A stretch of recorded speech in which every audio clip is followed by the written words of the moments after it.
ઉત્તરાયણ ખાતે 2024માં એક ઓફિસ દુબઈથી ગેંગને ચલાવતા હતા તેના પર સાયબર ક્રાઇમ દ્વારા રેડ કરવામાં આવી હતી।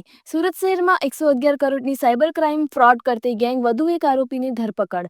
દુબઈથી ફ્રોડ કરતી ગેંગ વધુ એક આરોપીને ધરપકડ કરતી Surat cyber crime police commissioner sir Surat શહેરની સૂચના અનુસાર સુરત શહેરના નાગરિકો સાયબર ક્રાઇમનો ભોગ ન બને તે માટે પ્રિવેન્ટિવ એક્શન્સ લેવા માટે સૂચના આપવામાં આવેલી હતી। તે અંતર્ગત ગત વર્ષ 2024ના ઓક્ટોબર માસમાં ઉત્તરાયણ પોલીસ સ્ટેશન વિસ્તારમાં આવેલ એક ઓફિસ ખાતે બાતમી આધારે સાયબર ક્રાઇમ સેલની ટીમ દ્વારા દરોડા પાડવામાં આવેલા હતા। સદર દરોડા દરમિયાન જે મુદ્દામાલ વગેરે કબજે કરવામાં આવેલ તેના આધારે દુબઈથી ઓપરેટ થતી આંતરરાષ્ટ્રીય સાયબર ક્રિમિનલ્સની જે ગેંગ છે તેનો પર્દાફાશ કરવામાં આવેલ હતો અને ત્યારબાદ એ ગુનો સાયબર ક્રાઇમ પોલીસ સ્ટેશનમાં રજીસ્ટર કરીને વધુ કાર્યવાહી કરતા અલગ અલગ ઈસમોને આજ દિન સુધી લગભગ 8 જેટલા જે ક્રિમિનલ્સ છે જેઓ અહીંયા સુરત શહેરથી સિમ કાર્ડ તથા મ્યુલ બેંક એકાઉન્ટ્સ પૂરું પાડવા માટે કાર્યવાહી કરતા હતા તેઓને ઝડપી પાડવામાં આવેલ હતા। આ કેસમાં જે ક્રિમિનલ્સ દુબઈ ખાતે છે તેઓની LOC વગેરે પણ ઇસ્યુ કરવામાં આવેલ હતી।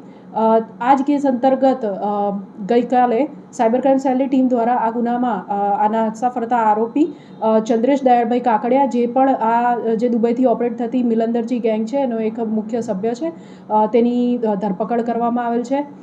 સદર આરોપી ચંદ્રેશ કાકડિયા વિરુદ્ધ સાયબર ક્રાઇમ પોલીસ સ્ટેશનના આ ગુના ઉપરાંત કુલ સુરત શહેરના વિવિધ વિસ્તારોમાં અને અલગ અલગ પોલીસ સ્ટેશનોમાં કુલ 7 ગુનાઓ અગાઉ રજીસ્ટર્ડ થયેલા છે વિવિધ કલમો હેઠળ।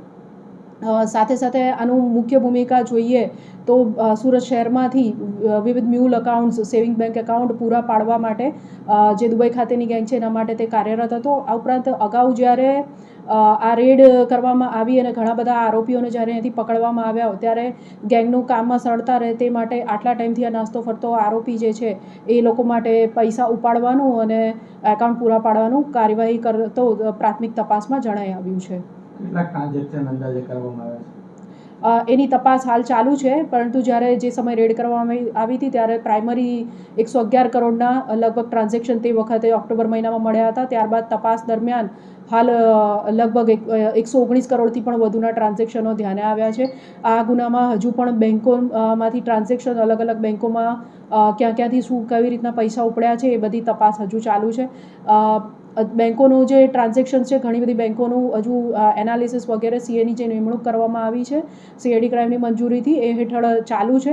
એ દરમિયાન પ્રાથમિક તપાસમાં એવું પણ ધ્યાને આવ્યું છે કે ATM તથા દુબઈ ખાતેથી અબુધાબી ખાતેથી ATMs તથા જે POS મશીન હોય છે એની અંદર એ બંનેનો ઉપયોગ જે કેશ પૈસા છે એ ઉપાડવા માટે કરવામાં આવે છે। હાલ જે આરોપી પકડાયો છે ચંદ્રેશ કાકડિયા એ આ ગેંગનો સક્રિય મેમ્બર છે અને એની વધુ રિમાન્ડ મેળવીને વધુ પૂછપરછ કરવાની કાર્યવાહી હાલ ચાલુ છે। આરોપી ચંદ્રેશની ભૂમિકા શું હતી અને કેટલા સમયથી આ વ્યવસાય સાથે સંકળાયેલો હતો? એ આ ગેંગ સાથે લગભગ 1 વર્ષથી સંકળાયેલો છે। જેમ આગળ વાત કરી એમ ભૂમિકા એની મ્યુલ એકાઉન્ટ્સ પૂરા પાડવા અને જે ગેંગ લીડર છે જે પ્રમાણે સુરત સિટીમાં કામ સોંપે એ રીતના કામ કરવાનું હતું। વધુમાં જેમ આગળ કીધું કે 7 ગુના ઓલરેડી એની ઉપર અહીંયા અલગ અલગ વિસ્તારોમાં જેમાંથી એક સાયબર ક્રાઇમમાં અને આ બીજો ગુનો એ રીતે રજીસ્ટર્ડ થયેલા છે અને સાથે જે ચંદ્રેશ કાકડિયાનો ભાઈ છે મયુર કાકડિયા ઉર્ફે બેરિયો એનું LOC આ જ ગુનામાં ઓલરેડી ઇસ્યુ કરવામાં આવેલ છે જેની ઓળખ સ્કેચ મારફતે અગાઉ કરવામાં આવેલ હતી। તે પણ હાલ દુબઈ ખાતે આ જ ગેંગ સાથે એક્ટિવ છે।